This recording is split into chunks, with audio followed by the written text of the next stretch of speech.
On the morning of my wedding, I woke up expecting the happiest day of my life. Instead, I found an empty bridal suite, a missing fiancé, and a chilling phone call that shattered everything I thought I knew about her.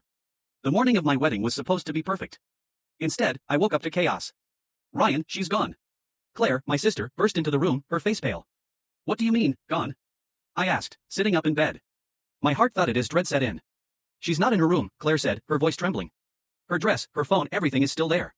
But Erin is gone. I threw on clothes and ran to the bridal suite. It looked untouched. The dress hung neatly on the rack, the makeup station sat unused, and Erin's phone lay on the nightstand, still charging. She wouldn't leave, I said aloud, as much to myself as to anyone listening. She was so excited about today. The wedding planner tried to assure everyone it was just cold feet, but I knew Erin. She wasn't the type to run. Hours later, after searching the entire venue and surrounding area, the police arrived. They asked the usual questions. Had we argued? Was she unhappy? Did she have enemies? I answered them all, my anxiety growing with every second. Then they asked something that stopped me cold. Do you know if she was in contact with anyone from her past? Her past? Erin rarely talked about her life before we met, brushing off questions about old friends or exes. It never seemed odd at the time, but now it gnawed at me. As night fell, the venue emptied out.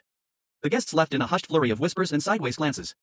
Only Claire stayed, her hand on my shoulder, silent as I stared out into the dark. The next morning, I got a call. It wasn't the police. It wasn't Erin. It was an unknown number. When I answered, a man's voice spoke, calm and deliberate. She's with me now. If you want to see her again, you'll do exactly as I say. Comment part 2 and follow to not miss part 2.